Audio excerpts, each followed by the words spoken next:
ये है हमारी प्यारी धरती, कितनी खूबसूरत है ना। इसे हम ब्लू मार्बल भी कहते हैं। हमारी इस धरती पे कितने पहाड़, जंगल, समुंदर और हम ह्यूमन रहते हैं। कोई सोचा है जो रात के आसमान में जो सितारे, जो गैलेक्सियाँ हम देखते हैं, जिस यूनिवर्स में हम लोग रहते हैं, ये कहाँ से आया, कहाँ से इसकी शुरुआत हुई है। तो चलिए शुरू करते हैं आज का एक नया वीडियो। Let's explore.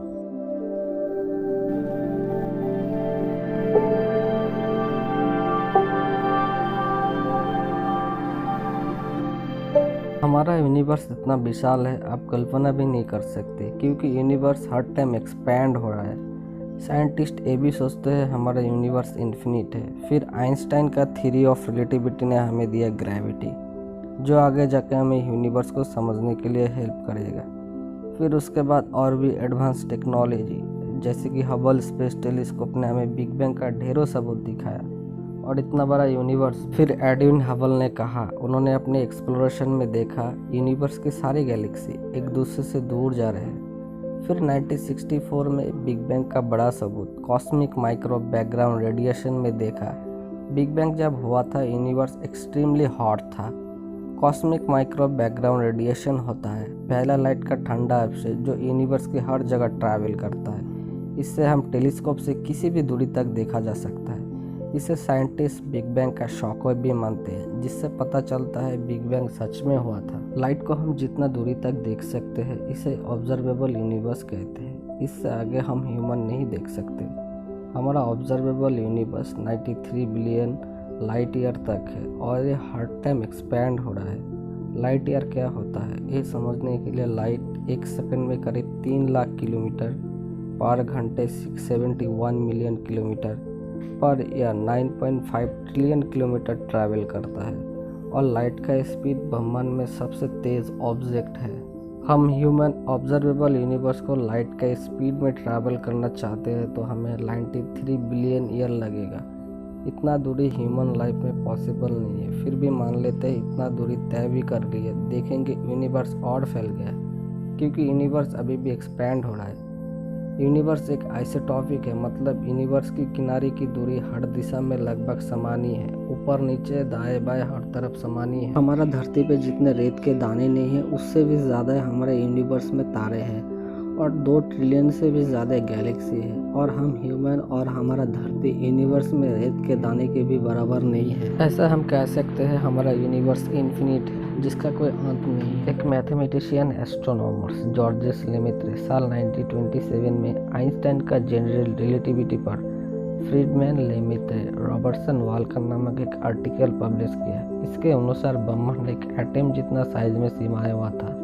ये एक infinite density high temperature point था, जिसमें फिजिक्स का कोई लॉ ही काम नहीं करता, टाइम का भी कोई अस्तित्व नहीं था, जिसे हम सिंगुलरिटी भी कहते हैं। तब किसी एक कारण में उस पर महाविस्फोट हुआ और 1 सेकंड के करोड़ों के हिस्से के अंदर ये यूनिवर्स फैल गया।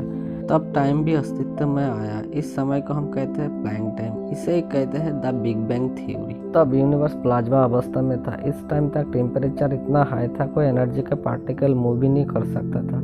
इसमें एनर्जी के पार्टिकल कम टाइम में एग्जिस्ट करते थे, जो कम टाइम में बनते थे और टूट जाते थे। इस टाइम तक यूनिवर्स बिलियन लाइट ईयर तक फैल गया।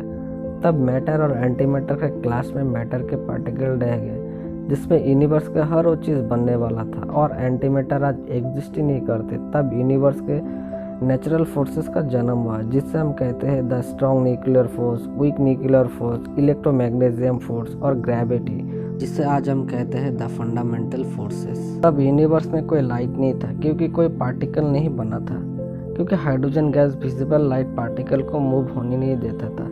इस टाइम को कहते हैं कॉस्मिक डार्क एज। ऐसा मिलियन साल तक चलता रहा और यूनिवर्स धीरे धीरे ठंडा होने लगा।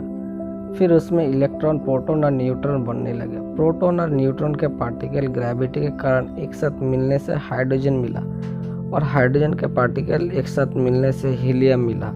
फिर उसमें टेम्परेचर बढ़ने से उसमें न्यूक्लियर फ्यूजन शुरू हुआ और 400 मिलियन साल बाद मिला यूनिवर्स का पहला स्टार। और बिग बैंग से निकला धूल और मैटर के कारण स्टार प्लैनेट्स बनने लगे और ग्रेविटी के कारण स्टार प्लैनेट्स एक साथ रहने लगे। ऐसे ही गैलेक्सी बना। फिर ऐसा गैलेक्सी बना जिसका नाम है मिल्की वे। इस गैलेक्सी में 4.5 बिलियन ईयर्स पहले धूल और मैटर के कारण बना हमारा सन और हमारा 8 प्लैनेट, जिसमें mercury, Venus, Mars, Jupiter, Saturn, Uranus, Neptune और हमारा इस अर्थ पे जिसमें लाइफ पॉसिबल है। ऐसे ही बना हमारा सोलर सिस्टम। तो ये था बिग बैंग का सफ़र। बट कुछ चीज़ों का सवाल, जैसे बिग बैंग क्यों हुआ था, बिग बैंग से पहले क्या था, इस चीज़ों का आंसर हमारे पास नहीं है। लेकिन कुछ हाइपोथेसिस कहते हैं ये यूनिवर्स से पहले कोई दूसरा यूनिवर्स रहा होगा, क्योंकि बिग बैंग था गेटवे टू न्यू क्रिएशन। कुछ हाइपोथेसिस ये भी कहते हैं इसका पीछे ब्लैक होल रीजन हो सकते हैं। एक मैसिव ब्लैक होल ने ओल्ड यूनिवर्स को एक पॉइंट से कंज्यूम कर लिया और दूसरा पॉइंट से बाहर निकाला होगा। इससे भी और नेचुरल कुछ हो सकता है जो अभी भी पता नहीं। हम ह्यूमन टाइम के साथ ये भी समझ लेंगे। इसे कहते हैं the big bang theory. Video अच्छा लगा तो like, share, comment and subscribe जरूर करना।